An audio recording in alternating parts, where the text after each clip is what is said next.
So welcome in, guys. So we're back with Reverse 1999. We're gonna try to see how much time the internet is gonna take.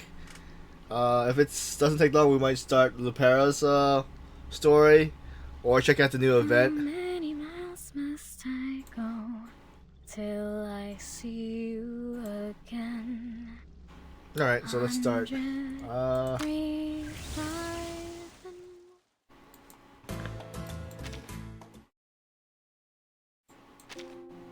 So it's Mesmer Jr.'s antidote. The night without end.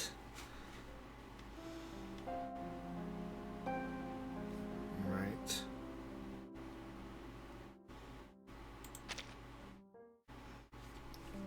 So part 1, recollection. Looking at those still molted traces, do you know why you came here?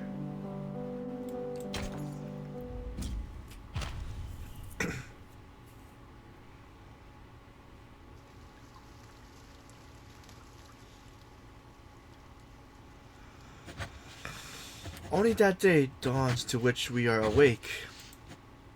Henry Davis Thoreau.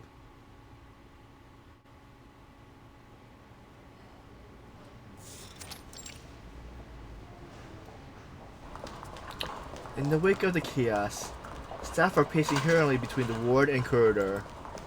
The glass from the broken window has already been cleaned up. Now their main focus is getting the damaged equipment out of the abandoned warehouse. I have to remind you. Hey, careful, you idiot. The materials for those things alone can pay your rent for 6 months. I'm sorry. Is that? Oh crap. Not the Awana water purifier. Seriously? Can't Verton and her broom riding henchmen show a little more care? This was discommissioned back in 1920, because the mortality rate was too high, but it's a total classic. Hey Mesmer Jr., I'll take this one. It's no use to you anyway. Just let it live out its final days in my lab. The call doesn't reach the intended recipient, instead, only echoing through the corridor. No response. Then it's theirs. Great! Great! Sweet! Fantastic! Alright, you, put that down and help me carry this back to my lab. Away from the chaos outside, Mesmer Jr. sits at her desk. Before she sits at a mountain of machine damage reports and request forms, they tower well above her head. This entire incident has been a logistic nightmare. Broken machines report. Check. Transfer special patient. Check. Fabulous. Right, my special classmate. This is the last time I clean up your mess. She stacks the pile of documents into the box. Only one sheet of paper remains on the desk. This is an entirely different problem. One that belongs solely to her. She picks it up for what it feels like 100th time. Patient Jerry Wilson has undergone the required evolution period. He may be discharged after the final examination by the attending physician. She closes her eyes and tilts her head back as she compliments this. She puts the consent form back into the drawer.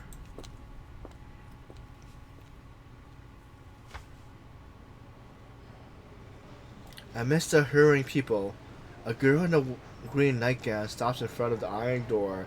She's talking to a man through the little barred window. Yes, every 3 weeks, Miss Tooth Fairy brings me here for a checkup. She says that the bad cells in my body are like the disobedient little puppies. She says, who knows where we'll have to run off to tomorrow. That's why I have to have these scans. I get it, kid. When I was around your age, my mom gave me a puppy. She was a ball of energy, running and jumping around the room. She even tried to dig a hole in the couch. My mom says she was 100 times more annoying than the sound of neighbors drilling. She must have This been is not good. She must have been quite a nuisance. For a while, yeah. She wouldn't leave me alone, stuck to me like a piece of gum to a shoe. But then, a few good-for-nothing human kids tried to wail on me, and my little bodyguard chased them all off. She tore those kids' pants apart. Of course my mom went to their houses later and helped patch them back up. The man on the other side of the bar window let out a long sigh. When you listen to me, when did I become an old man telling old tales? Anyway, kid, you can trust the staff in LSCC. Yeah, they're an odd bunch, but they'll help you recover. And when that happens, maybe you can get yourself a real dog, your own little troublemaker. I'm telling ya, before you know it, it'll be half the size of your loyal bodyguard, just like Betsy was to me. The man gives a reassuring smile through the bars in the window. Costello closes her eyes, imagining the little puppy happily running around her feet. She opens her tired eyes. She looks as fragile as a newborn bird. Thank you. I always thought I'll be too weak to take care of another life. Thank you, sir. She rummages through her pockets, eventually pulling out a small piece of candy. Do you like candy? Well, Mom taught me to be generous with 2 new friends, but this toffee is all I have at the moment. It's a little sticky. I hope you don't mind. Of course, I don't mind. He reaches through the barred window and gently takes the child's gift. Clang, clang, clang. What happened? A huge crash echoes from elsewhere in the building. Heads turn in confusion. Gold! Gold! See this? This California gold! I drenched it all by myself, straight from the river of blood. It's mine! All mine! I found it myself! He staggers through the bewildered crowd in the corridor, half of his brain exposed through the open skull. Further down, 2 staff members are struggling to move a piece of equipment. They are trying to catch up with the escaped patient. I told you your dosage was off. And what's the point of restraint straps if they don't actually restrain the patient? Now, we're gonna be stuck here all night writing the longest, most annoying incident report ever. But based on Mr. Cobb's medical history and age, the dosage was appropriate, considering half his brain has been removed. And no more dosage have put too much strain on what's left of his brain, and based on the Glasgow coma scale, he was already in the state of save it for the report. He reaches for the emergency security button on his chest and quickly sees the patient charging towards the young girl like a raging bull. Gold! No one can take it from me. It was my father's. It's mine. The girl, unable to move, sits frozen. Tragedy seems inevitable. A hand rests on the girl's shoulder. Miss Mesmer Jr.? 14:27, 10 seconds. She glances at the time. Your appointment next, Miss Curtillo. One moment. She waves her hand and security swiftly moves in. Insanity. Restrain him. We already have enough mess to clean up.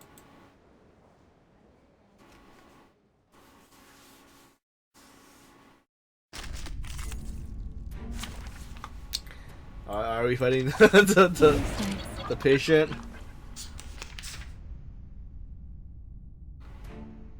Anybody have it? Your name? Calm down. Deep breathing.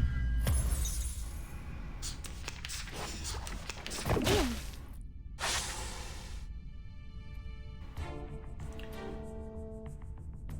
Ready for medical interventions.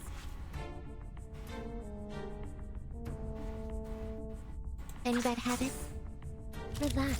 It's a treatment with a higher dose. Calm down.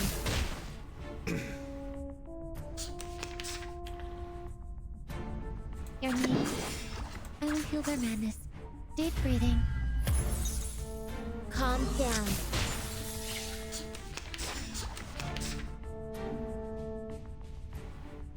Ready for medical interventions.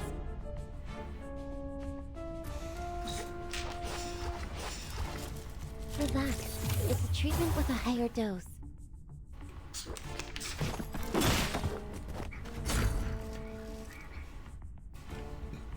Disarm me. I will heal their madness. Your name? Deep breathing. Deep breathing.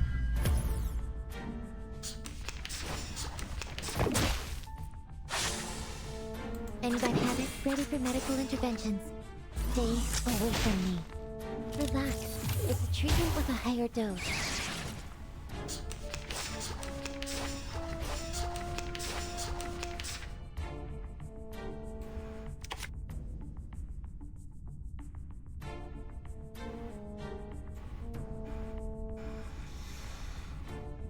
Ready for medical intervention. I will heal their madness. Relax. It's a treatment with a higher dose. Stay away from me.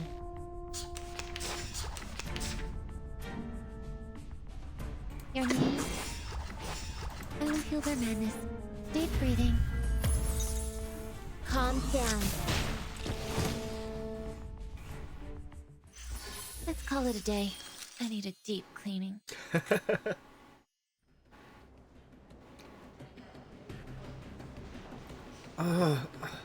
Here.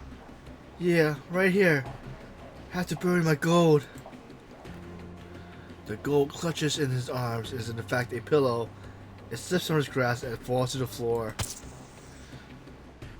He goes limp as the cold liquid is ejected into his body. His mind grows foggy, his speech slurred. As the needle in his neck was withdrawn, he crumbles to the ground. Whose decision was it to skim on the mesodola?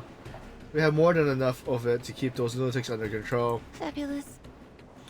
I'll have to follow an incident report with the director about this. The man lowers his eyes in an attempt to avoid confrontation. He leaves, pulling a newly hired intern by the arm. Let's go, newbie. Let's see what compassion leads to. You better remember this, else you won't have much of a future here. He lowers his head in shameful silence. Wait. The verdict hasn't been announced yet. She seems to have found new charges against her suspect. Adam Thompson. That's your name, right? This is your ID number hanging on the door, number 1415 13132 5SG. She points to the iron door in front of Castillo. Yes. Yes, Miss Mesmer Jr. Miss Castillo has been conversing with your patient. This is a Tier 2 management area. Regular dictates that our patient aren't allowed to communicate with anyone other than the relevant care staff, unless special alliance was given.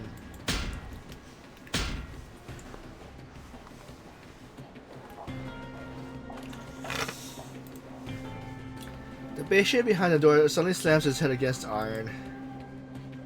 Stop! Stop talking! Damn hook-nosed witch, get out of my head! Needles! Plague! Ugh. Those bugs just crawled inside my head and bit me sore. See? He was just rambling to himself. No need to terrorize the kid over it. And? You know, with Lucy's new plan and now the timekeeper's incident, we really need all the help we can get. So, do us a favor. Wait, do us all a favor, Miss Mesmer Jr. And try not to scare off the new recruits. Someone has to stand up for the newbies. Follow me. Time to go, Miss Costello. Alright. Without another word, she turns and leads the girls away. The intern lets out a deep sigh of relief. Thank you. Thank you, sir. Oh, and Mr. Wilson, thank you for your help too. The man behind the door gives a gummy grin as he rubs his reddened forehead. It seems he's quite the actor. Glad to be of service, officer. Cut it out, Jerry. He gives him an almost confident look.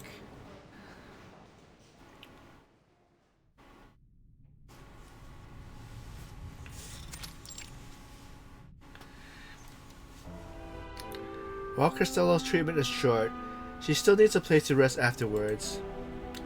Mesmer Jr. has led her to a nearby abandoned ward. The place is littered with boxes and paper equipment, but it's safer than the occasional madman terrorized corridor. Wait in this room while your treatment takes effect. Don't go anywhere. Two Pharaoh will come pick you up soon. Thank you. Her eyes fall upon a nearby pile of books. She has always been an avid reader. May I read these books while I wait? Costello leans forward, tucking her slender waist between her legs. Mesmer Jr.'s eyes glances over the pile of disorganized books with the same interest that a garbage collector looks at some soon-to-be-crushed scoreboard. Go ahead. The urgent voice echoes from from outside the door. Miss Mesmer Jr., Madame Lucy is waiting for you in the office. Mesmer Jr. leaves, closing the door firmly behind her. As her footsteps fade, Costello slowly relaxes. She takes the book at the top of the stack. There's something between the pages. She opens it up and finds some kind of dream catchers tucked inside. Removing the dream catcher, she flips to the title page. Dorothea. She turns the page and reads the first line. I had never treated a patient who was one of the mentors before. His name was Jerry Wilson.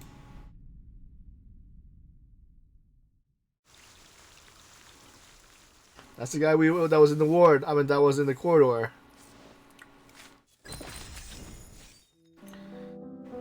Part 2. Severance. Ah, stop crying and stop laughing. Stop wailing and stop screaming.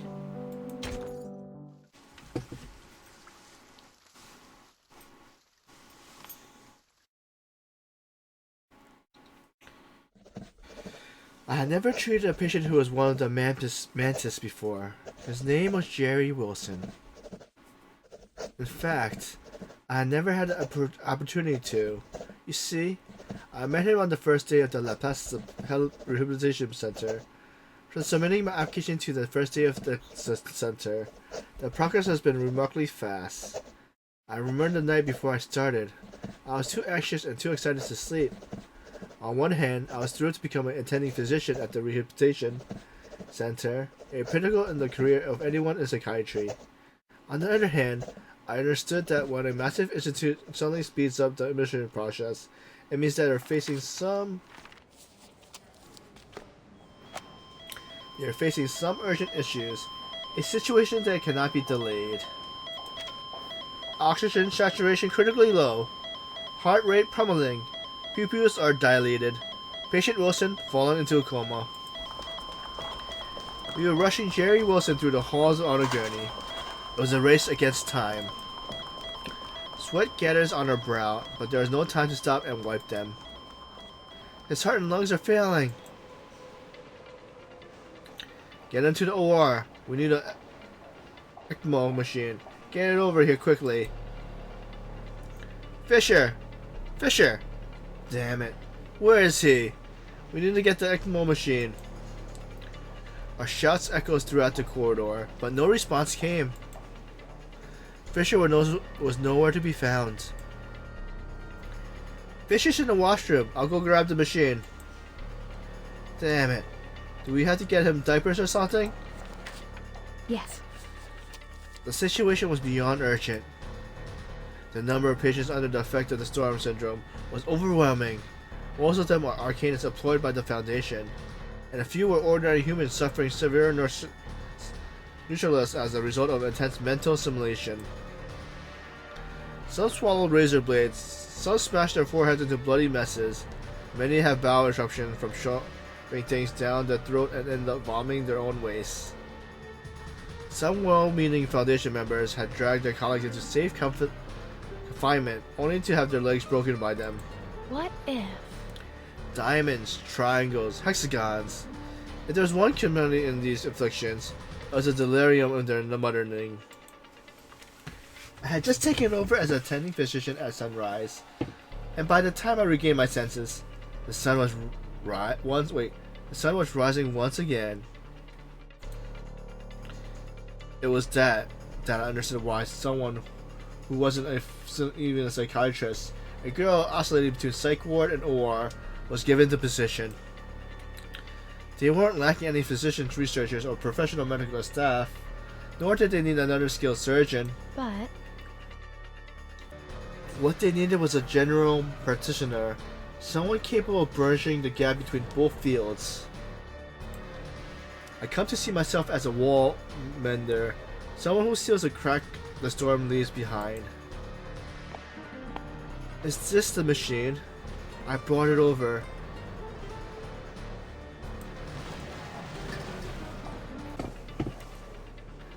A young girl pushes the machine over to us.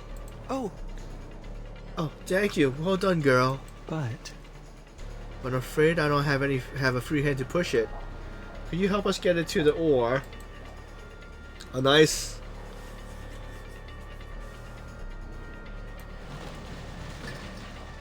So she pushes the cart. Her small frame was totally dwarfed by the size of the machine. How absurd, I thought. Why should a child do such a job, no matter how understaffed we are? Of course I didn't know the whole story back then. But if I could turn back time, I mean, go back into the past, I would stop that child from ever joining us. Wait, which child? Is this like an intense diary? Heart rate at 65 BPM. Patient's vitals are stabilizing. no. No, wait. It's accelerating. The ECMO machine has been keeping his blood circulating, giving him a fighting chance. But at the moment, the blood began to boil like molten lava. It was an impending volcanic eruption. Stop! Shut it down! Shut it down!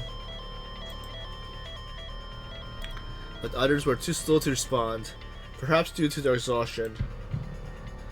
As two staff members fiddles with their gloves, fear shining in their pupils, another dropped her scalpel. The child moved swiftly. She obeys my command with calm precision. Okay. Oh! What was oh, so this is the past? Mesmer was the child? Okay. Ding! Watch out!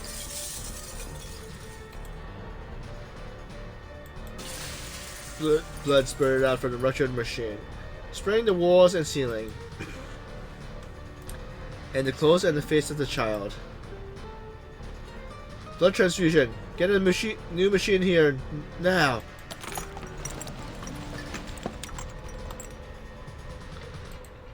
As we undertook the surgery, she stood silently by the waiting instructions, whether for me or anyone else.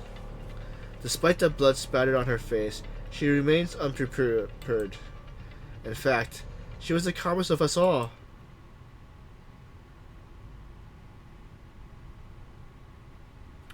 Two months later.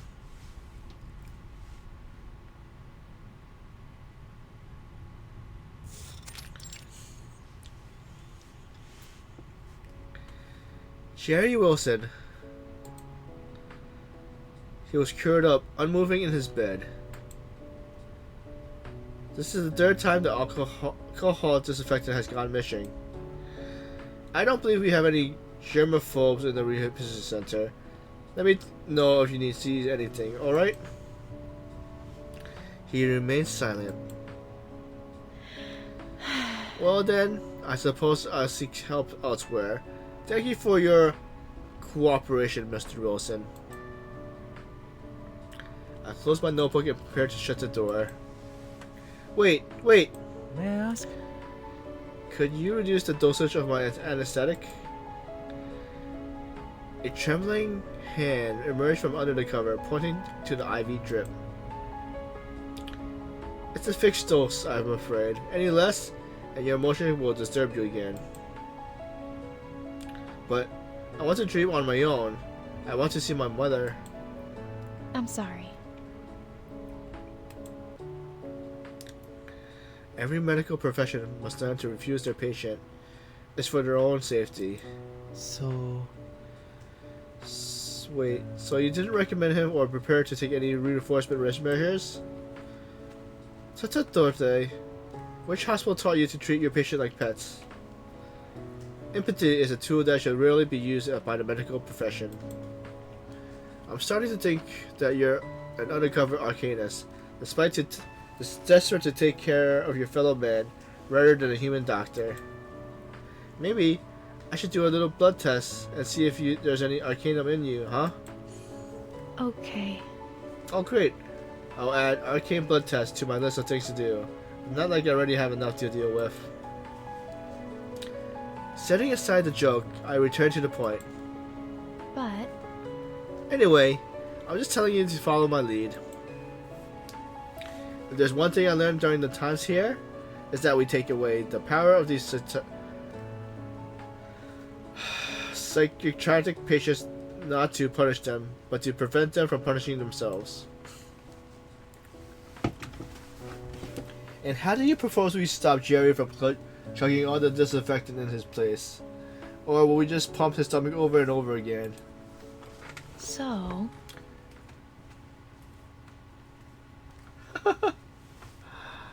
No, I replaced all the disinfectant in the corridor with alternation. Dual burning variant.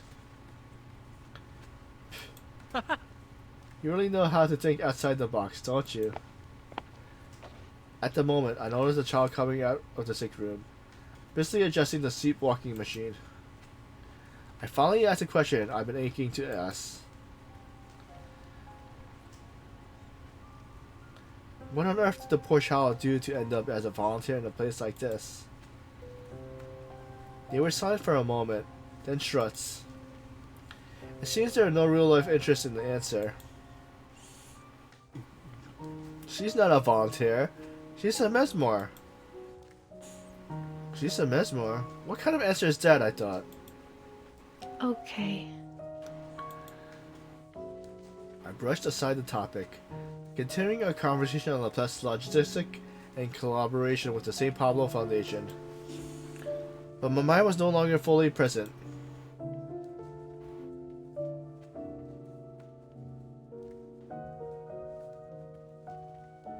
I mean, what does Of course. she's a Mesmer mean?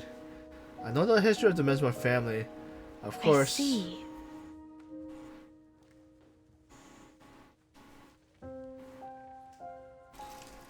But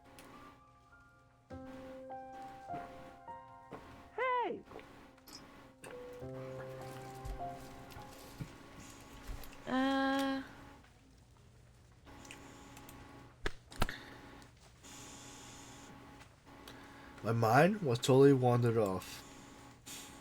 Think we lost you for a moment there. Don't worry about it. Happens to the best of us. Anyway, we're off. See you on Thursday. See you then. With a wave, they disappeared through the doorway. I sank into the chair in the corridor. If something went wrong, it was usually during the rehab center night shift. But still, I enjoyed these moments. It was calm, tranquil, and even. There were no patients wandering the halls, only their steady breathing as they slept, and the humming and occasional beeping of the machines. The recipient, who usually wore a stern expression during the day, looked calm and soft at night. I could see her feet from beneath the desk. Her socks was a little bare on them. I stepped into the same river 3 times. Mr. Cobbs was murmuring in his sleep again. The first time, the shepherd has left his flock, and the farmer has quit his towing too. Daddy grabbed the shovel, and we both went to the horseback to find the river. Old Cobb says we never go wanting again, ever again. He said that the train roared, and not even the devil could take away the fortunes. But as I asked my dad, I asked him, where did my little dog go?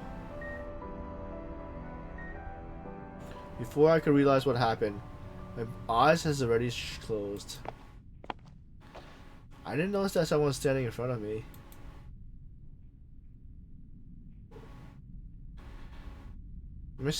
Dr. Tatria. Huh? Child, do you need help with something? According to Article 3 of the Laplace Prohibition Center, regulations concerning patient management, if a patient damages or steals medical equipment or medicine, they are to be transferred and confined within 3 days. Mr. Jerry Wilson should be no exception. It is your duty as an attending physician to carry out this regulation.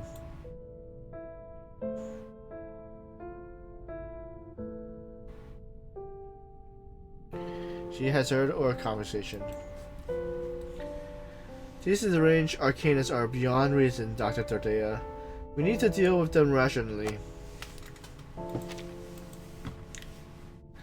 You're a human. You should understand this better than me. That's right. I suppose you're right, Mesmer Jr. You better go submit a report to the Laplace Management Committee.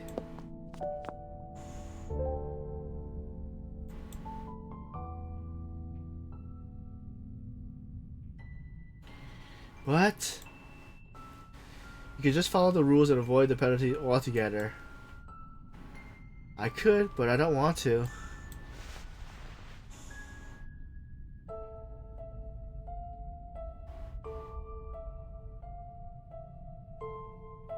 I kneeled down and looked her in the eyes.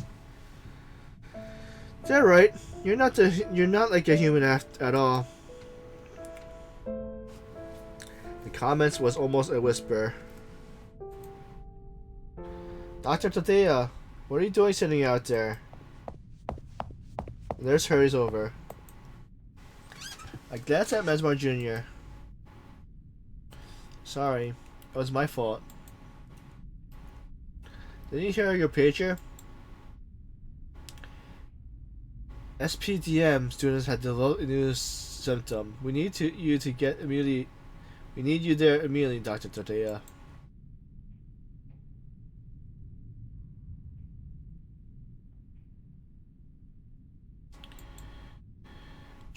Joseph. It seems she knew this child.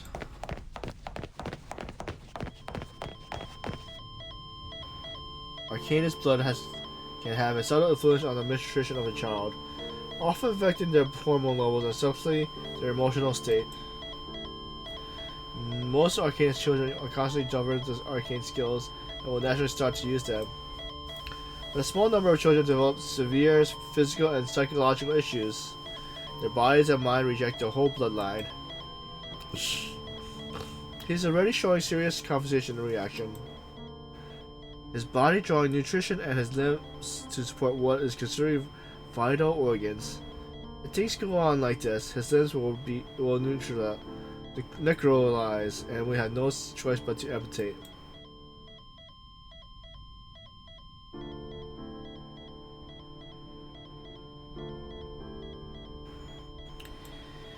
His sudden awakening caught me off guard.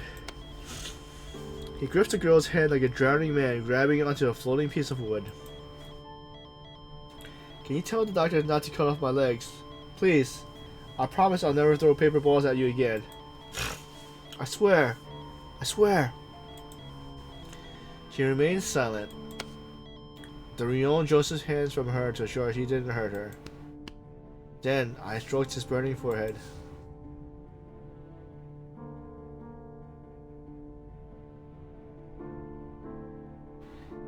Everything will be alright, Joseph. You keep your legs, I promise. Just get a good night's sleep, and you can take a little walk in the morning, wherever you want. I signaled the nurses to bring the anesthetic mask. Mesmer Jr., are you alright?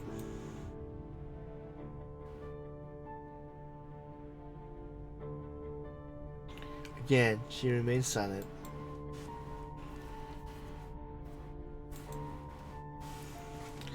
She was trembling like a child who had just crawled out of an icy river. Yes, a child. I suddenly struck me. She was no older than my sister when she still begged me to buy her candy. Her nail was deep into the palm of the hand that Joseph had grabbed. She was looking at the floor. Listen, Junior. Go outside and rest a bit, okay? I'll take care of the surgery.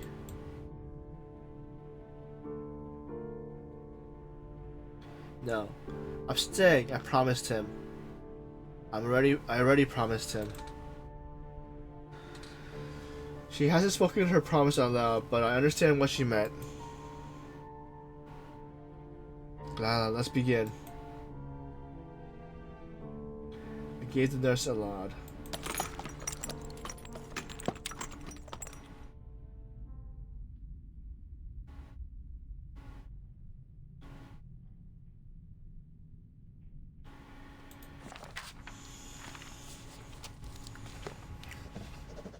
The more cruel cases we witness, the stronger yet more fragile we become. After I graduated and started working at the hospital, everyone around me said I was becoming less human. When my sister told me about their trivial school problems and tear streams down her face, I remembered the child whose eyes has been burned out by his parents' cigarettes, praying I perform some magic to restore his sight.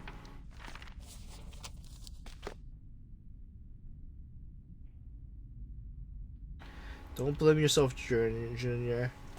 Whether you got the injection to him in time or not, it wouldn't have made a difference.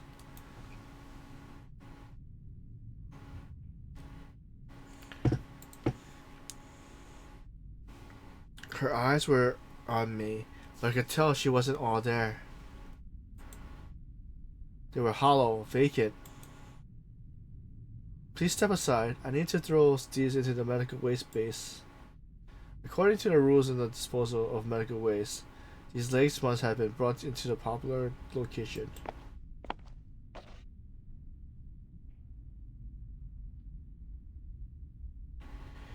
She carries the blood and leg-filled bag to the end of the corridor. As I washed the blood from my hands, I couldn't help but imagine Joseph running through the fields, laughing and playing with his friends. Eventually, the anesthetic wore off,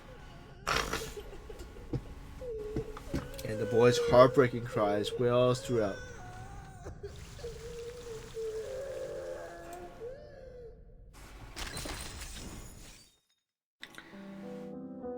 Part 3, Salvation.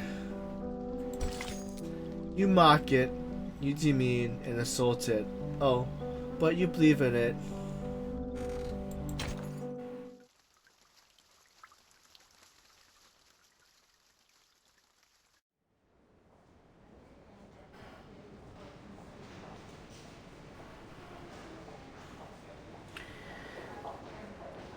Healing and helping are only small parts of our work.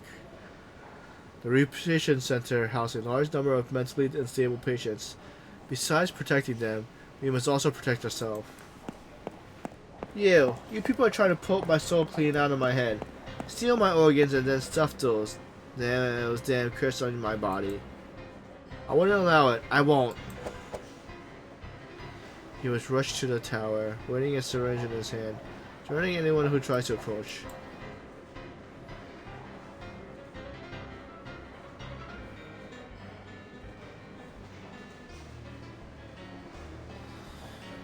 You completely lost it, Mr. Thea. We had to call for help.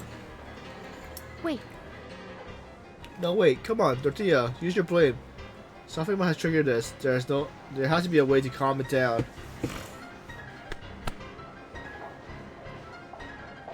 Suddenly, I felt a tap on my shoulder. Let me give it a try, kid.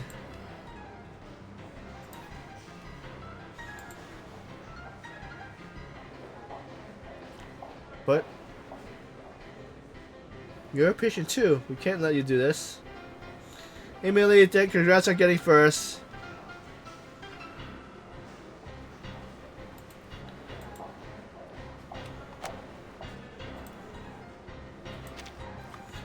Are you sober, Mr. Wilson? Of course. Oh. Thanks for the Prime sub for 13 months, Millie. How's your day? Are you still at work?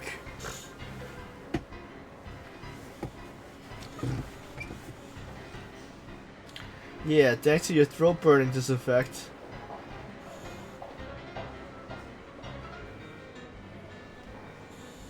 I studied his face. He was right. His eyes looked clear. I nodded to the staff. Hey!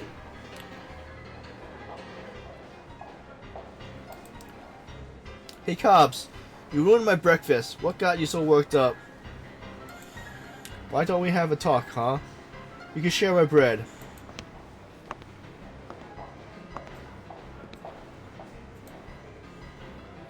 He inches closer to the hysterical old man. No! Don't eat none of their breakfast, you hear?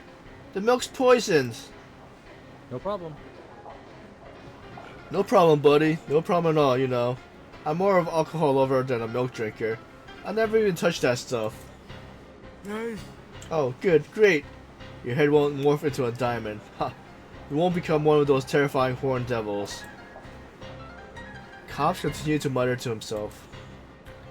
Listen to me. You've done something to the spoons in the place. You changed them into triangles so you can put geometric inside you. Then BAM! It bursts through your belly and you'll be just like them. Look at this.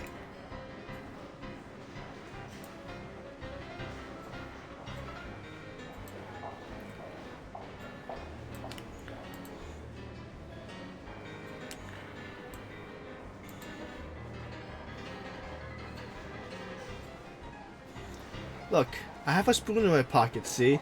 It's oval. Does that make you feel better, buddy? Yes, we figured them out. Now we just have to pretend that nothing happened. Yeah, we'll go back to our rooms. That'll fool them. They'll think we're one of them. Jerry Wilson puts his arm around Cobb's shoulder and slips the oval spoon into his pocket. Who would have guessed that the triangle spoon would be the culprit? It was easy to escort Cobbs to his room after that.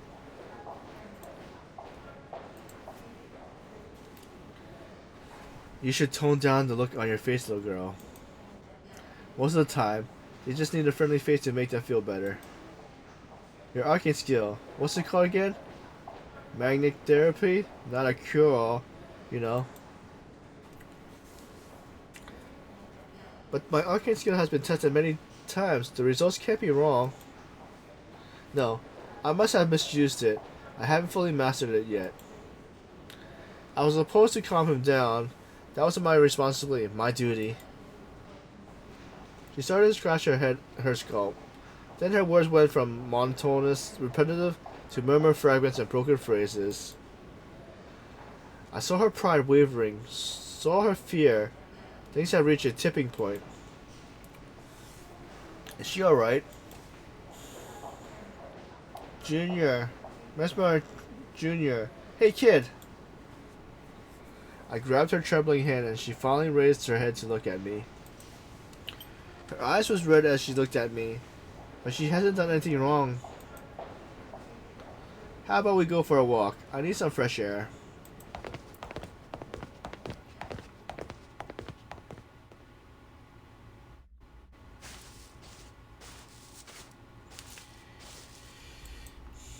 Rest area near the rehab center wasn't fancy, but it was good enough for us. We sat down by the lake. A reflected white clothing blended with the pale moonlight. Out there, you can't hear the walls. Well, you can't hear the wails and groans of the patient. We finally had a moment of peace. I took a cigarette from my pack in my pouch. I took a cigarette from the pack in my pocket and placed it between my lips. You know, humans like me always need something to rely on. After a brief flame, she smoke swirled into the air. The promise you keep my little secret, won't you, Junior?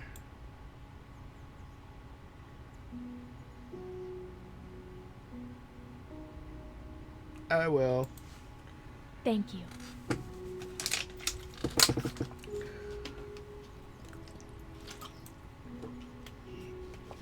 Some rely on alcohol. Some in their dreams. Obviously, I rely on nicotine.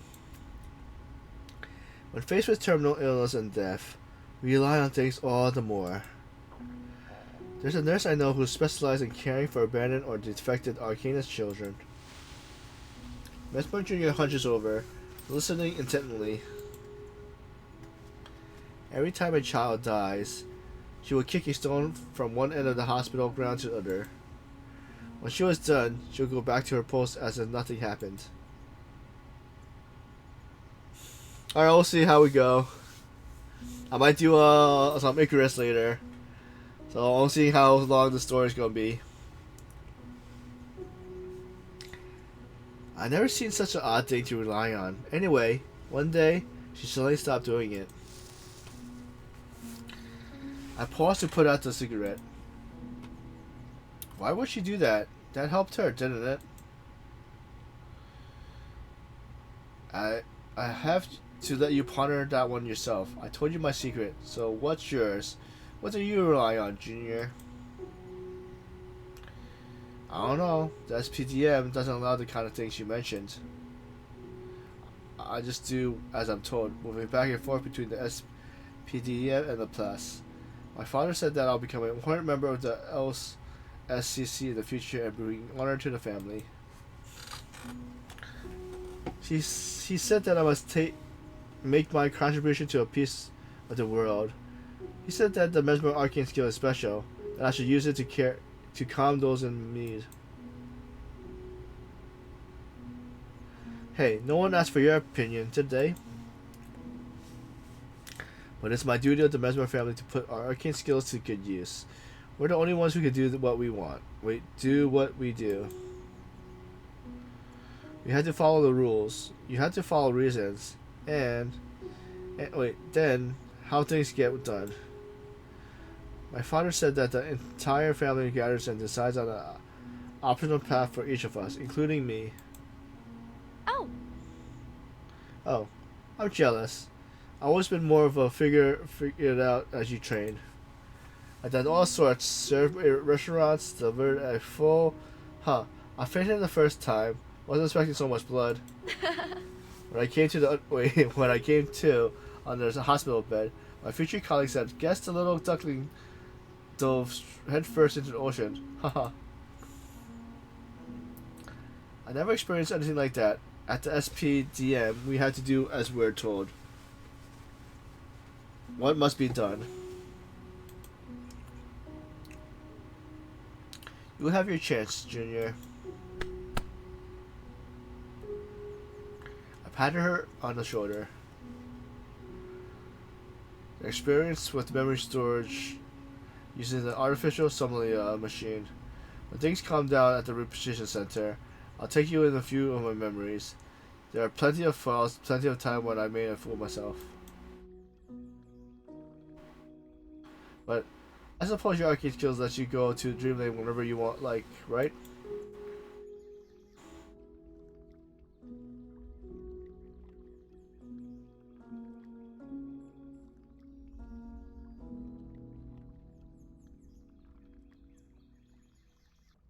She shook her head. I haven't dreamed since I came to the LSCC. At least it means I don't have any nightmares anymore.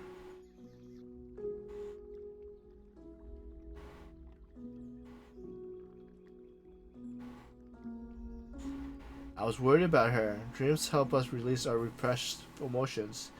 And her feelings didn't have anywhere to go. It will surely emerge elsewhere in the life. Here, take this. It'll help you sleep. I know. A human giving you an arcane item, but this thing works. I'm not allowed to use things like this. I place it to the palm and close my fingers around it. Put it in your bed. Someday you'll need it.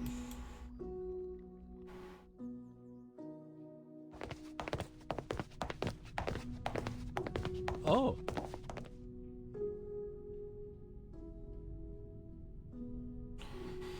Ah, welcome back, ladies. Last set of pills, Jerry. Not long now until your treatment's complete. I noted his physician. Wait, I noted his physical condition in my notebook. And please stop self-harming as a form of protest. It's not us, not the Foundation's people. We had to clean up after you. Tortilla dictates that you be with us for a while longer. I hope you can get along in the coming days.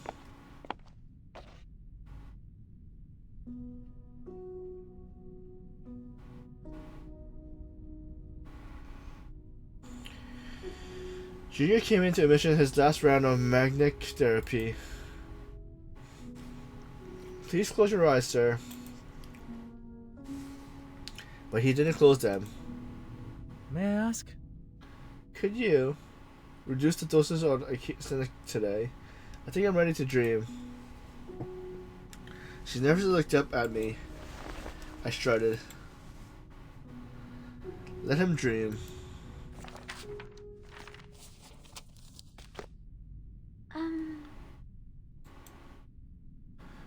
She reached to the end.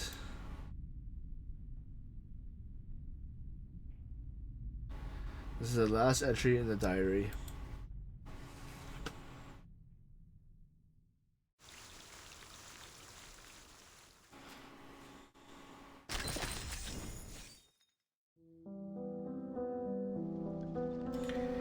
So part 4, consolidation. Wait, consolidation. Pick it up, please. Pick it up. Gently lay it down like a tip of a scalpel.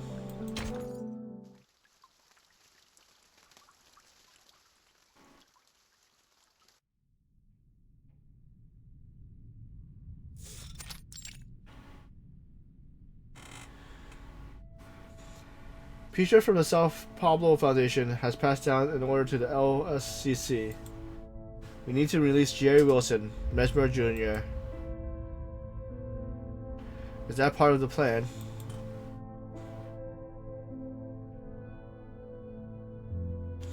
Her question is neutral. Her expression unchanged. Correct. Her statement reads, please release Jerry Wilson at the appointment time as per the St. Pablo Foundation request. So I believe it is. You seem a little puzzled. Nothing. I'm not.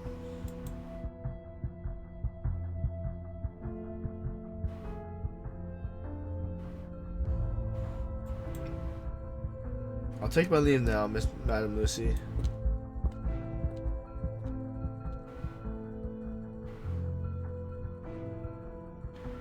She closes the front door. Her footsteps hurried.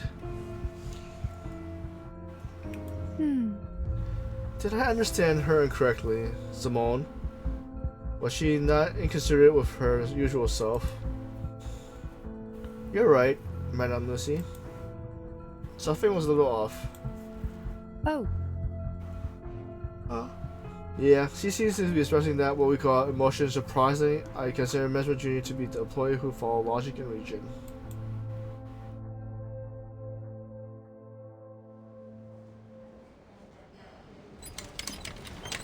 People are still hurling broken machines around this reposition center.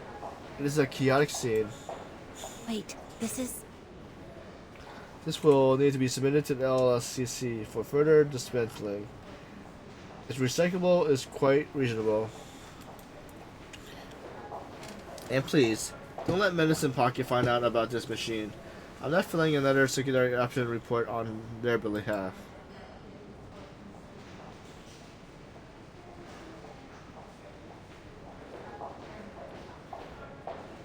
Understood, Miss Mesmer Jr. Alright, folks. Let's get this thing into the storage before they see it. Before long, all the machines in the door and the corridor has been cleared. Meanwhile, Mesmer Jr. sits on a chair, taking in the emptiness.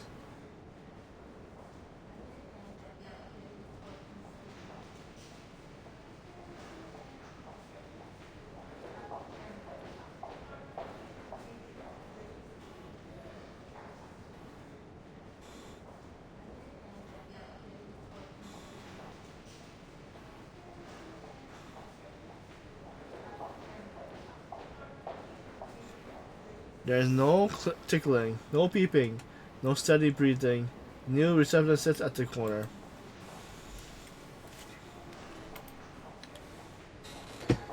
I stepped into the same river 3 times.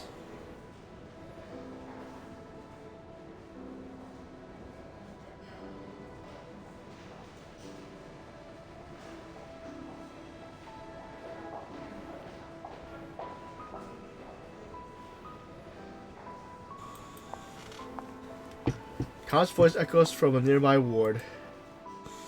By the second time, people had quit leaving their homeland. The tailor started weaving, and the blacksmith lit up his forge once again. I sold the phone and my lover's jewelry and went back to the river.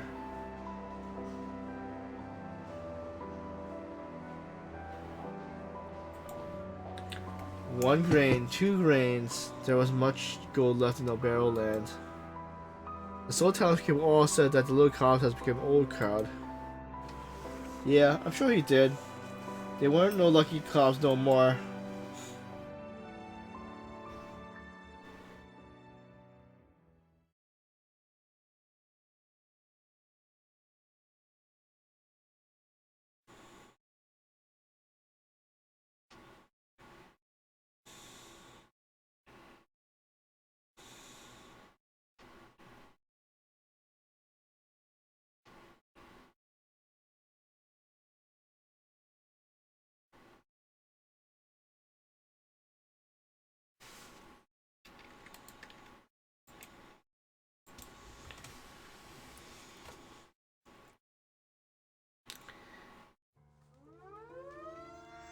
I warned you. I warned you all. Blood laced the shattered glass in my hand. It wasn't him. Spluttering.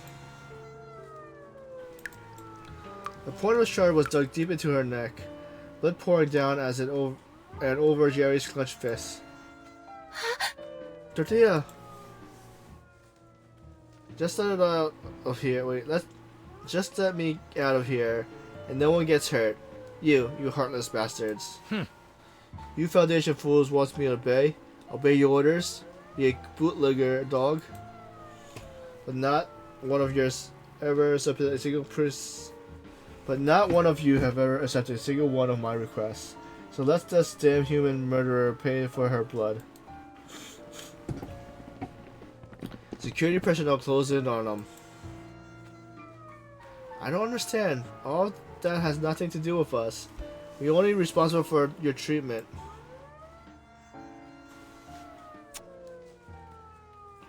So let's make a deal. The man steps back, suddenly realizing that his foot has been bound by the wire. Now...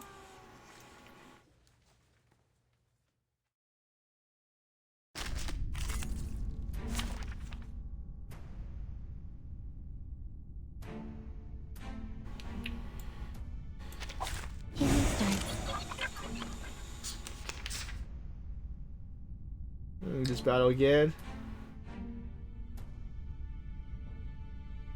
Your name? Any bad habits? Calm down. Hang in there.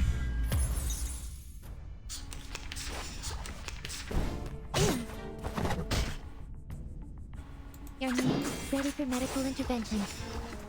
Deep breathing. Relax. It's a treatment with a higher dose.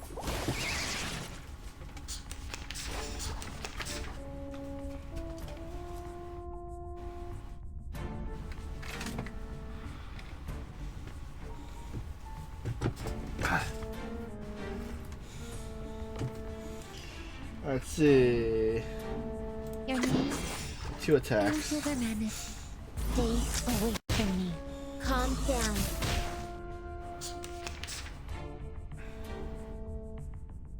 Any bad habits? Ready for medical interventions. Deep breathing. Relax. It's a treatment with a higher dose. Your name? I will heal their madness. Hang in there. Stay away from me. Ready for medical Any bad habits? Relax. It's a treatment with a higher dose. Stay away from me.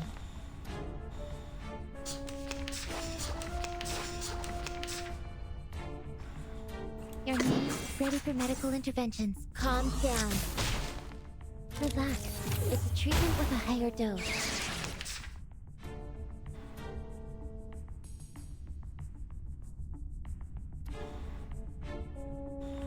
I will heal their madness. Any bad habits? Deep breathing. Stay away from me.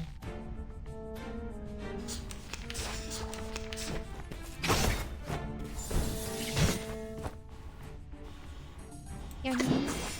Any bad habits? Deep breathing. Stay away from me.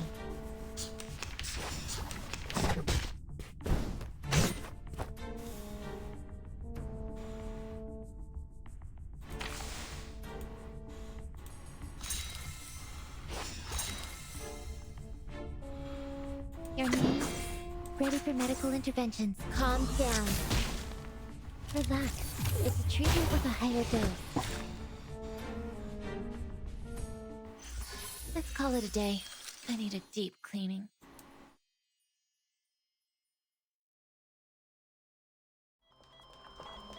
The gurney carrying Dorothea was rushed down the corridor. Dorothea! Dr. Dorothea! The chilled pace inside the gurney, her chest choked with blood. Her vital signs are weakening. She needs a blood transfusion immediately. Damn it. Why did we have to wake her up? Wait. Why did he have to wake up now? We don't have the staff to deal with this. Fisher! Fisher! Get another surgical team over here now. Could you reduce the dose of anesthetic today? I think I'm ready to dream. Let him dream.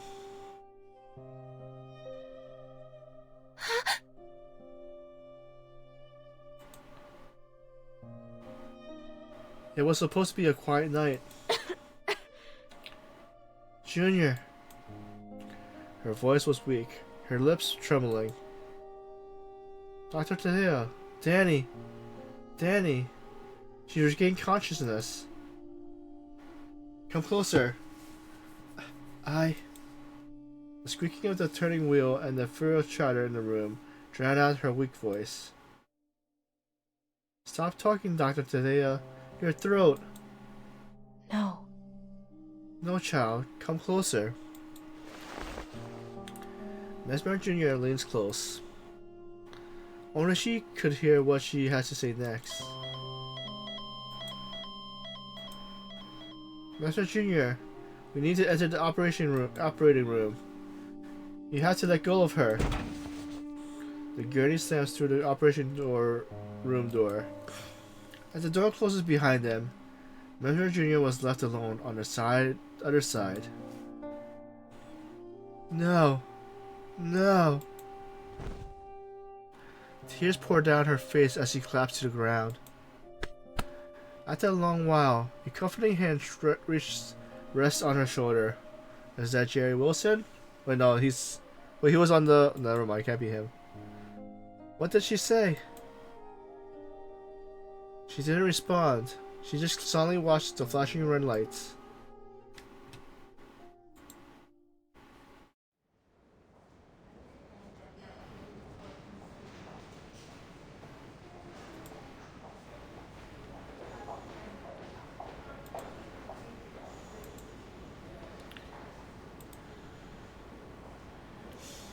A stack of medical records and consent forms lies on Mesmer Jr.'s lap.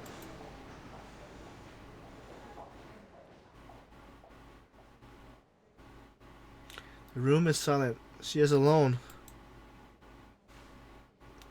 Jerry Wilson. Her pen pauses.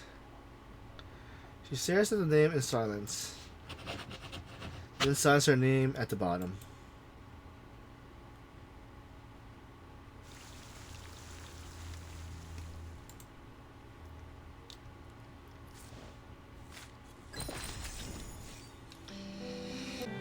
So, part 5, funeral. They say her hands are empty, but who saw what she really was holding?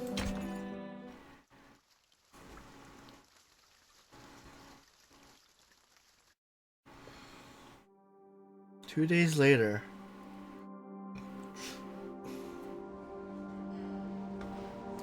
Hey, Mesmer Jr. Medicine Pocket is urgently knocking on her door. I heard you guys scrapped an old circular machine. You have to. Miss Mesmer Jr. isn't in today. She's on leave. Huh? They scratched their heads. They would sooner believe that Mantis McGintis had occupied the LSCC. Leave? Mesmer Jr.? You're messing with me. Why would I do that? Fine. Fine. I'll come back tomorrow. Medicine Pocket disgruntledly footsteps pace past his closed door. But Mesmer Jr. is too busy rummaging through a box to hear them. It's marked for destruction. Here. She pulls out a floppy disk. These serve as an initial backup for the artificial assembly device used to experiment with memory storage technology. The faded label on the floppy disk reads Dorothea. This must be the one you wanted me to see. Attaching the magnetic pouch to her head, she lies down and closes her eyes. This is the first time she has initiated artificial assembly on herself.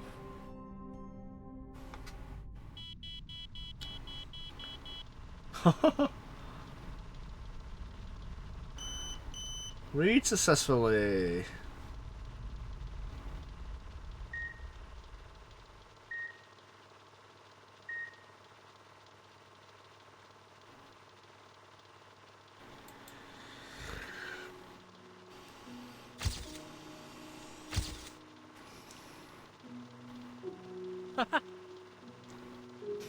Happy birthday, Tadia. Alright, time to make a wish. What does our little genius want to do when she's all grown up? What if... I want to be an athlete or an astronaut. And I want to travel the world and see everything. Oh, Oh, and I also want a pony. And a pool big enough to hold a whale. The candles burn as her list of wishes goes on and on. The adult's expression goes awkward. Even the puppy is actually pacing under the table. Hey! Darling, I think that's quite enough. No, I'm not done yet. After buying a theme park, I want to give all the children across the world a long holiday so we can. The man chuckles, pat his wife on the shoulder. Let her speak. I think our little genius has a lot to wish for. Mesmer Jr. stands at a distance, watching. You had a lot of unrealistic dreams, Dorothea.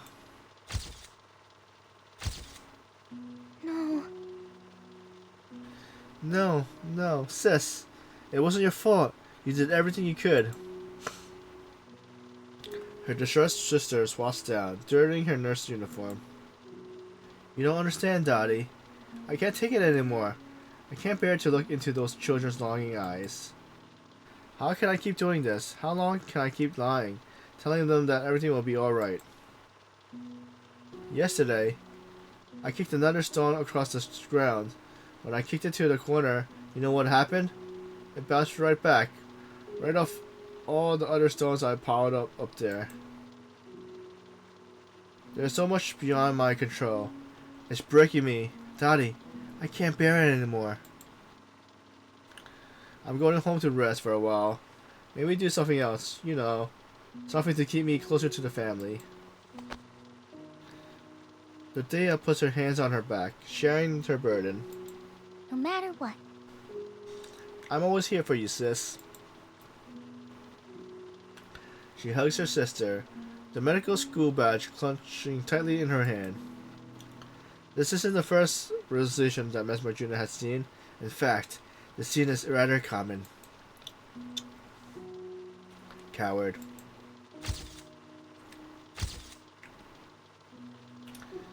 If you internally inject 40 milligrams of dopamine solutions for every 60 millimeters to maintain the appropriate rate, the extravenous injection speed should be... I'm coming. LSCC. She's surrounded by books, utterly engrossed into her study. She's alone. Hey kid, you doing okay? Your Uncle Benjamin's getting married tomorrow. I hope you can make it. Your dad's about to explode over the voicemail you left. Call him back soon. This is Mark from the hospital, remember? You gave me your number. I found a great restaurant. If you're free, if you're interested, give me a call back. Her books are like a wall, blocking one voicemail after another until the beeping sound. This was a fork in the road. She made a choice. Next.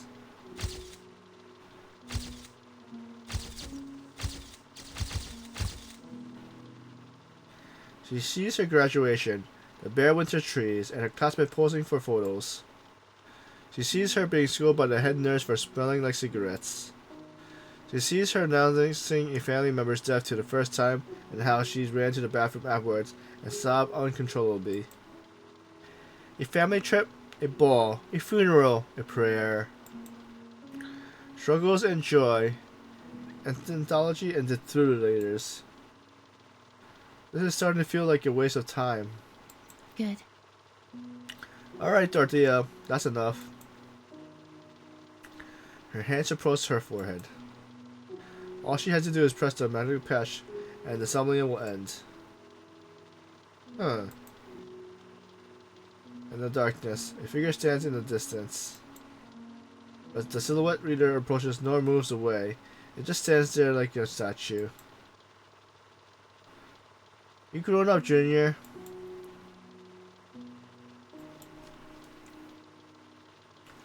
Her hands tremble. But only for a moment. Goodbye.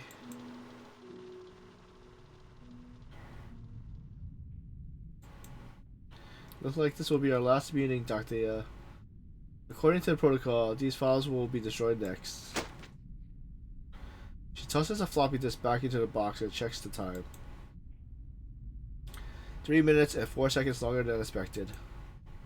Still within controllable limits, the Mesmer family agents will arrive in 3 hours and 4 minutes. If he's on time, that is. She stands up, straightens her clothes, and closes the door. It's as if she was leaving the funeral for a stranger.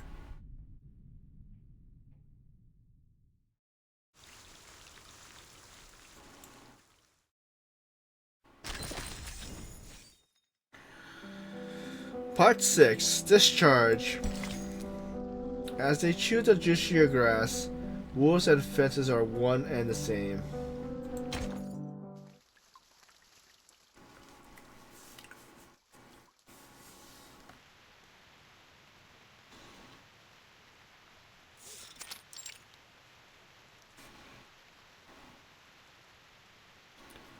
A rainy mist covers the sky. The square is empty. The square is empty save for 2 figures. The red umbrella and a black umbrella. Your news has reached the family of Berlin. They send their regards, Mesmer Jr. Now that you've been promoted to the level 2 therapist and are fully responsible for artificial sommelier, we have granted you the seat of the family council. He hands her a badge. We sent many children to the SPDM over the years. You're the only one to reach such status. Thanks to you, the St. Paulo Foundation had requested a third meeting with the families. Your parents have conveyed their pride to us. Fabulous. So the matter's dealt with. I can leave now, right? She pockets the badge without a glance. Not quite so fast. I'd like to speak with you personally, Mesmer Jr. Personally? Alright, then allow me to begin. So gross. Your premature tone makes me sick, Elegy. Or should I call you Jeffrey Mesmer? It seems you settled right into the role as a family agent. From the family's illegitimate playboy son, who scoffed at the rules and ran off to the underground clinic, to this. It seems you turned over a new leaf, or were you left no choice? Though I won't speak to the family decision. I'm afraid I have to maintain a degree of skeptical about your position as the family agent. How nice it is to drop the formalities. I heard about your sharp tongue, Mesmer Jr. If you must know, I'm not interested in your story, nor do I want to answer any of your questions. I'm leaving. She turns and walks. Then, are you interested in the medical student funded by the 11th Mesmer Foundation?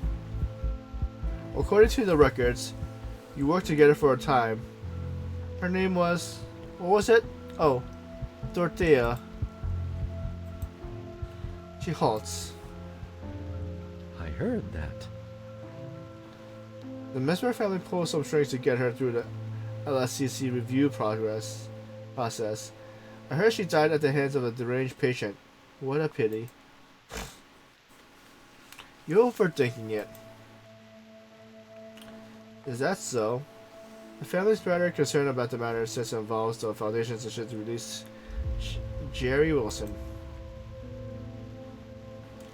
I have no doubt about his release. The immense hand of the Mesmer family has always loomed over her. She is quite familiar with it. Such matters are down to the appointed members of the Mesmer family. My views are limited. There's no use spectating. What if... What if I told you that Dorothea was pushed into the LSCC to help pave the way for your current achievements? Though there has been some twists and turns, you far exceeded the family's expectation. There is no smile on her face. Of course. If it weren't for you, she might not have died. She'd probably still be living her ignorant, foolish little life. Such a pity that decisions always come with sacrifices, Mesmer Jr. I truly regret that. What are you trying to say, Jeffrey? She grips Umbrella's hand tighter. But if even 10,000 deaths like Dorothea could recreate someone such as you, Mesmer Jr., Isn't that so? it would be worth it, would it not? He drops his umbrella, letting the rain soak his coat. After all, who is she in the face of all those our families can save? I'm jealous. I've always been more of a figure. Figure it out as you go train. And besides, being part of the great plan is something the children funded by the Mesmer Foundation can only dream of. You know, humans like me always need something to rely on. She was just a small weight on the scale. She fulfilled her purpose. I hope you have sweet dreams, Junior. Her umbrella is low, hiding her face from view. She started to step backwards. Do you agree? I'd love to hear your thoughts, Mesmer Jr. His face is full of anticipation, like an interrogator about to get his long sought-after answer. She lifts her umbrella, revealing a surprising expression. You expected me to be disturbed by your words, to have a strong stress reaction. Should I have fallen into hysteria, so you could report to my instability back to the family? We're all Mesmer, Elegy. His face suddenly turned cold. Many times I've been dissatisfied with the decision of the Mesmer family council. There's no doubt about that. But rationally must always outweigh emotions. The purpose of the scalpel is to make a decision. We all know that the time of the Hippocratic Oath is long past. Alice squints, intrigued. It seems you're no longer that nervous little girl. Nice. Good, very good. He lights a cigarette, smoke rising amongst the rain. Do you know why they made me an illegitimate son with no inheritance right? The family agent? Because a lamb that has left the flock best understands what the other lambs are thinking. The most devout believers are the ones with the most fragile faith. The followers deepest in the field are the ones who most want to leap the fence and see the outside world. I'm very happy, truly, Mesmer Jr., the youngest of the family, the darling in everyone's eyes. I'm glad you're standing here now. I heard that. Tell me, what did Dorothea say to you in her final moments? I heard she whispered her final words only to you. Nothing. She didn't say anything. Ha, I get it.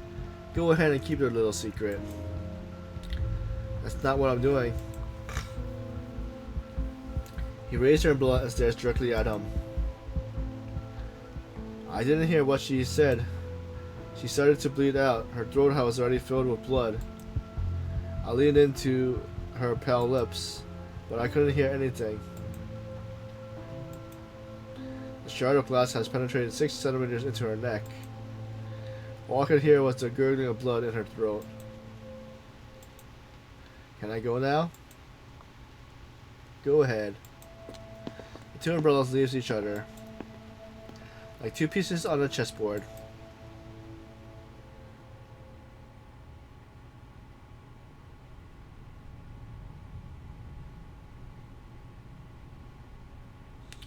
Christilla and Two Fairy are chatting in the ward. They have just completed her second treatment. So, Miss Tooth Fairy, where did the doctor named Dorothea go in the end? I haven't seen her around here. She lost something important, and I want to return it to her. She holds the book in her hands, a slight worried look on her face. Ah, I remember that doctor. I'm afraid she's no longer with us. What I'm thinking is, I think it's best to leave it here. Someone else will take care of it. Wait, could I ask you one more favor?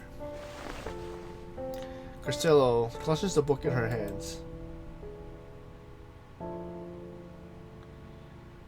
it's here, Yes, wait, Miss Jr.'s office is right here. but But I heard she's on leave today. It's okay. Christilla pushes herself up from her wheelchair and struggles to her feet.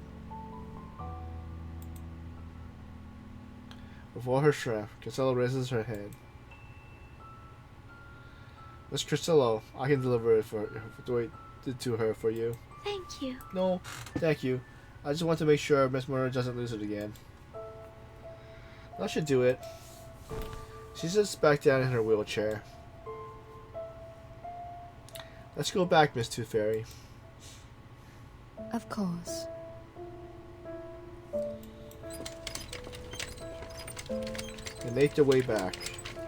The Dreamcatcher hangs on the doorknob, awaiting the return of its owner.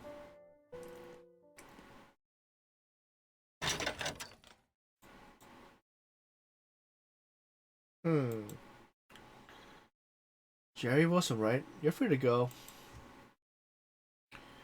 Get out of Laplace.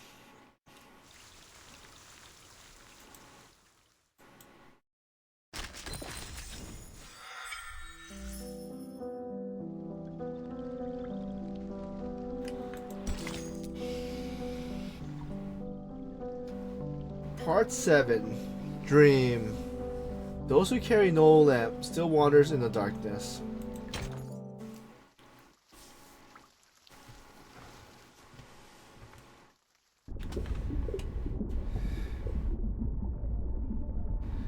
Her body, along with her consciousness, plunges into the sea, falling and falling.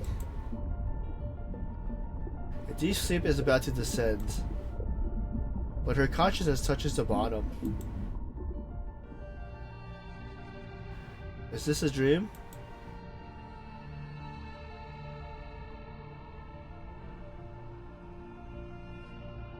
A rare possibility. That will be the first time in 3 years my body has voluntarily triggered a dream. Huh? What's that? Two figures emerged from the fog. Their faces are familiar. Yes, she knows them. So hiding away in the recess of my mind.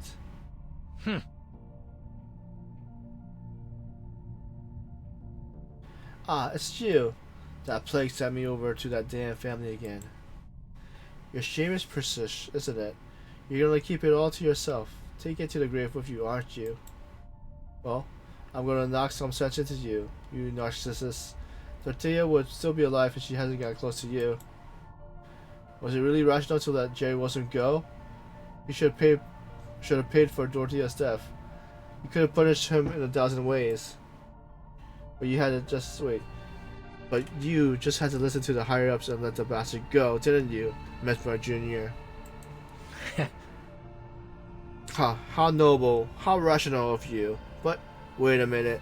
This was all because of you, wasn't it? So what gives you the right to make that decision? He stares at her like a suspect on trial. Another figure steps forward. Wrench, when you look at Tortilla's bloody corpse, did you not even waver? How can you still stand here and give us orders after that? How can you still have the nerve to show your face at La Place? The figure fades away.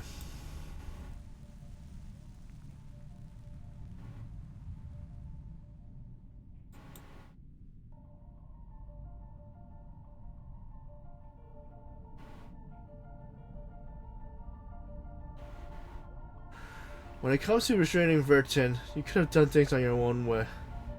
Couldn't you? You didn't have to follow your orders. Hey, coward. You really want? Wait, are you really so willing to be a pawn? You got no guts, no power to stand up for yourself. You're just a bootlegger for the bigwigs.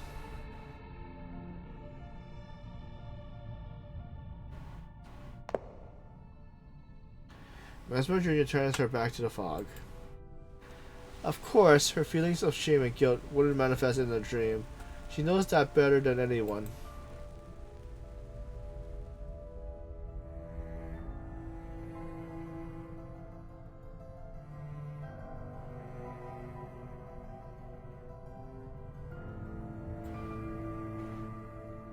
They attacked her, just like her patient dream attacked them. Time to leave. With every step, she leaves the fog further behind, until a small hand gently tugs at the hem of her shirt. Mesmer Jr., you come for us. Those voices, they're her classmates. Her friends had gathered under George Dole and shared their memories and dreams of the outside world. Two small silhouettes emerge from the fog. They move together as the cautiously approaches. They're trembling. Why are you only coming now? Why didn't you come with us? Did you betray us?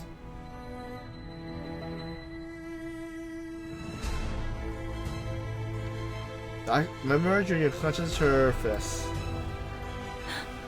No, I didn't. Why did you watch us disappear in the storm? Those questions, those uncontrollable impulses from deep within. You could have stopped them. You could have at least spoken up for us, right?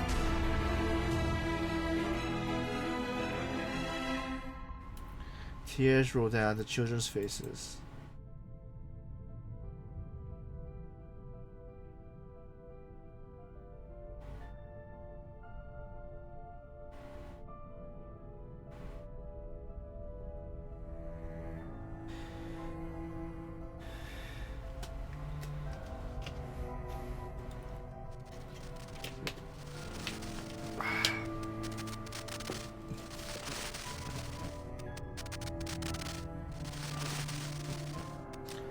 More faces emerge from the fog. Fearful, hostile, sad, painful, pitiful, crazed. Wretched, weeping, screaming, angry, mocking, hateful, jealous, resentful, scornful, disdainful, merciless, malicious, helpless, sorrowful, questioning, familiar. The faces surround her, and the same word leaves all their mouths. Why? Why? Why? Why? Why? Why? There are too many voices to count. She stands there, alone with no one besides her. The road ahead is so foggy. She turns around.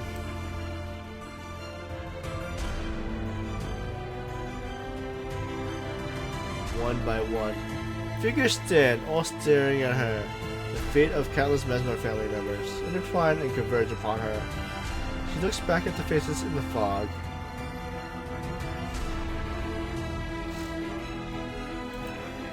Because I'm a Mesmer.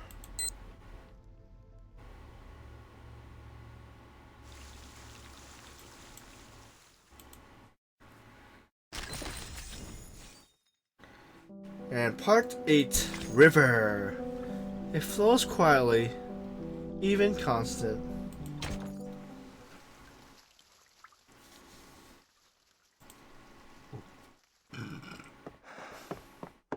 Running through the grass, over the wall, and down the depths of the tunnel. The free world outside the St. Pablo Foundation is right before him.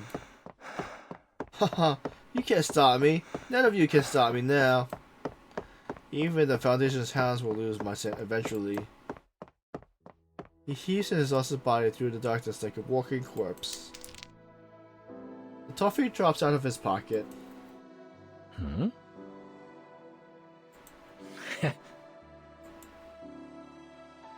He steps on it. It crushes under his foot.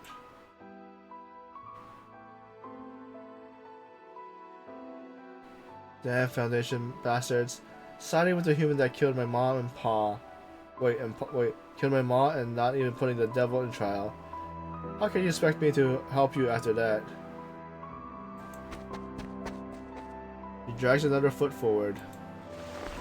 He wipes the blood smear on his face from the fall, madness in his eyes. Joining you and betraying Mantis Victitus was the dumbest decision I ever made. But this time, I got all kinds of dirt on you. Mr. Forget-Me-Not, he will warn me for all this.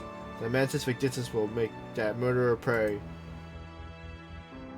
The whistling of the wind grows stronger as he approaches the light at the end of the tunnel. On the other side, the people waiting to receive him has already arrived. I'm free! Is he really free? On the instrumental screen, a small cursor is slowly moving. Just as you hoped, Pedro. The mousetrap has worked. Imbecile to the staff of the Eruption Center. Our agreement has been made.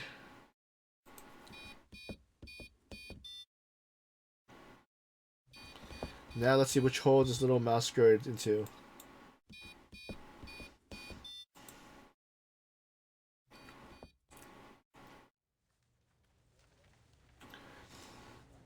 Alright, Mr. Cobbs. Your evening walk's over. Shall I take you back to your room? He lends the old man an arm. The corridor is silent, save for their footsteps. I ever tell you about the river I stepped into 3 times? Of course. Yes, Mr. Cobbs. You mentioned it several times already. Huh? Really? He looks at the staff member as if seeing him for the first time. I'm sorry. What's your name? I think this is the first time we met. Adam, sir. Cobb rubs his wrinkled nose. His hunchback has become quite a burden to him.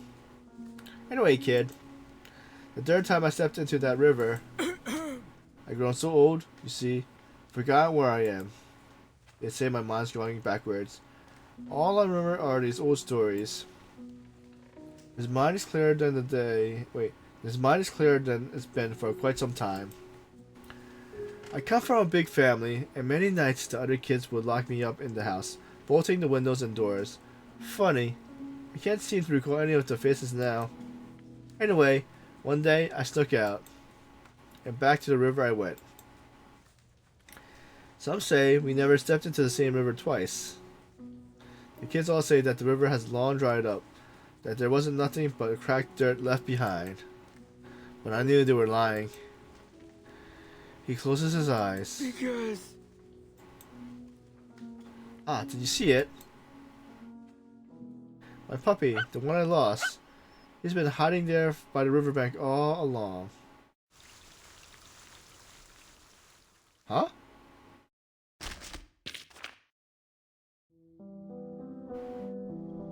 Huh? I don't know, was that like... Was that ending kind of confusing?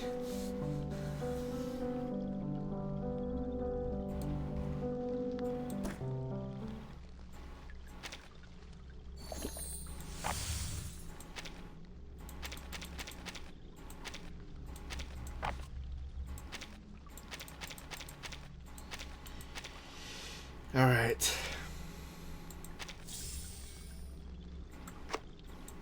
This is only a gentle sprinkle Right. compared to Sao Paulo in the summer. So we finished the antidote. The water would get so high that you'd Let's just see. as well swim as walk to work. And the heartfelt home.